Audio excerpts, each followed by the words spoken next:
आए दिन skin allergy, छींकें, खांसी या अस्थमा की दिक्कत होती रहती है।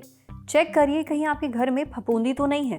सेहत के पहले सेगमेंट में जानिए फफूंदी से सेहत को क्या नुकसान पहुंचता है। स्टूल पास करते हुए बहुत जोर लगाते हैं, ऐसा ना करें वरना वॉशरूम में ही बेहोश हो सकते हैं। सेहत के दूसरे सेगमेंट में जानिए ऐसा क्यों और इससे कैसे बचें। नवरात्र में व्रत रखते हैं पर एलर्जी लो महसूस होती है। सेहत के आखिरी सेगमेंट में जानिए व्रत में क्या क्या खा सकते हैं जिससे कमजोरी नहीं लगती।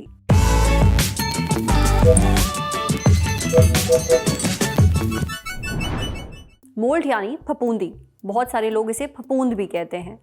हम में से बहुत सारे लोगों के घरों में ये दिक्कत होती है, खासकर अलमारी, किचन, बाथरूम जैसी जगहों पर। अब जब तक कपड़े, किताबें या कुछ खराब ना हो तब तक हम इस पर ध्यान नहीं देते, लेकिन आपके घर के कोनों में चुपके से पनपने वाली ये फफूंदी सिर्फ चीज़ों को नुकसान नहीं पहुंचाती, ये आपकी सेहत के लिए भी बहुत खतरनाक है।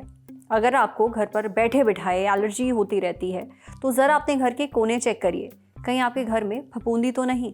स्किन एलर्जी, अस्थमा, छींकें, खांसी, ये सब फफूंदी की वजह से हो सकता है और आप मौसम को दोष देते रह जाते हैं बिना जाने कि दुश्मन घर के अंदर ही है। इतना ही नहीं, फफूंदी से इम्यूनिटी पर भी असर पड़ता है। आज सेहत के इस एपिसोड में डॉक्टर से जानेंगे कि मोल्ड यानी फफूंदी ये एग्जैक्टली होती क्या है, फफूंदी घर में कहाँ कहाँ सबसे ज़्यादा होती है, फफूंदी के संपर्क में आने से क्या लक्षण दिखते हैं और इसका इलाज क्या है। सुनिए। फफूंद जिसे मोल्ड कहा जाता है, यह एक प्रकार की कवक होती है जो कि आमतौर पर घरों में, इमारतों में पाई जाती है।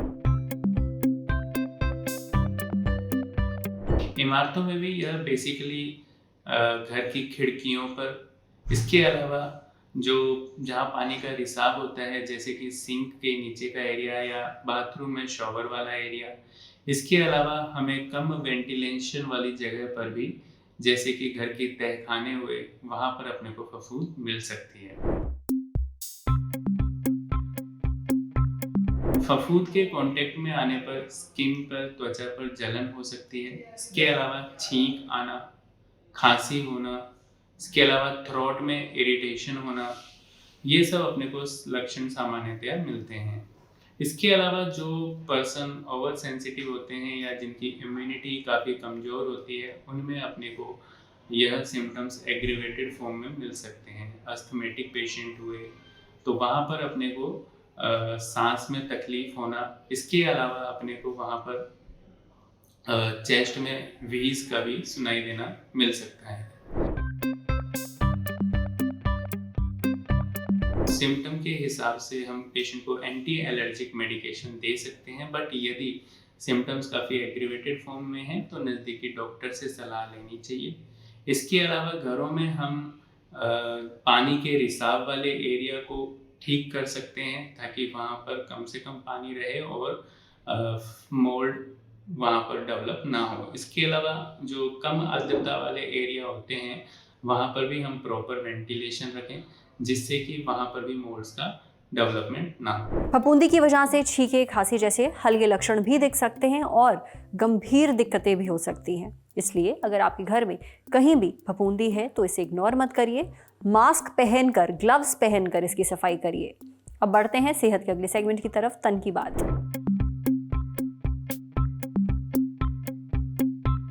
संडे की सुबह थी। हैदराबाद में 55 साल के मिस्टर रेड्डी बाथरूम गए पर स्टूल पास करते हुए वो अचानक गिर पड़े।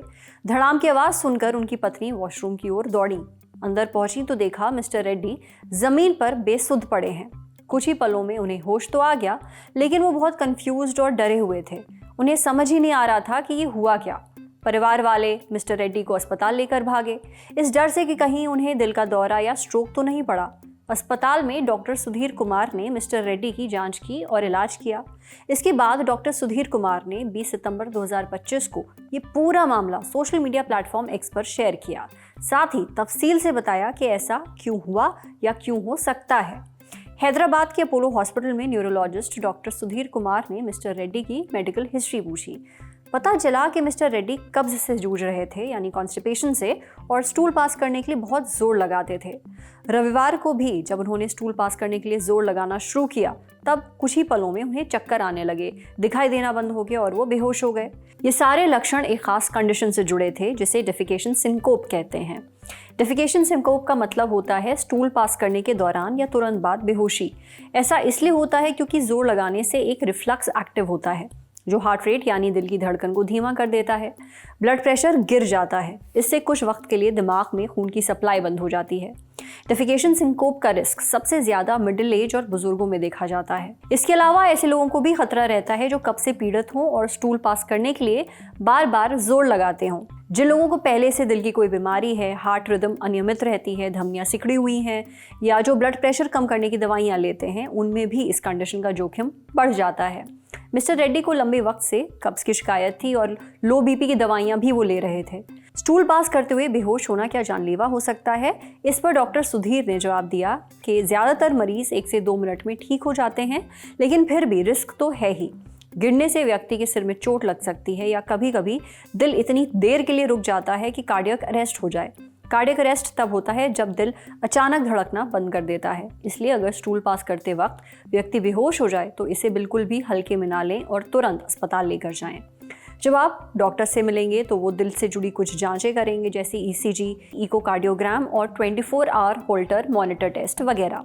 इससे पता चल जाएगा कि व्यक्ति को हार्ट रिदम से जुड़ी कोई दिक्कत तो नहीं है। अगर कोई दवा चल रही होगी तो उसकी भी जांच होगी, उसको भी चेक किया जाएगा, जैसा डॉक्टर सुधीर ने किया। साथ ही ज़रूरी है लाइफस्टाइल को बदलना। कब्ज से बचने के लिए फाइबर से भरपूर चीज़ें खाएं, खूब लिक्विड पिएं, रोज़ एक्सरसाइज करें, स्टूल पास करने के लिए बहुत जोर ना लगाएं, बाथरूम में फ़ोन या कुछ पढ़ने को लेकर ना जाएं।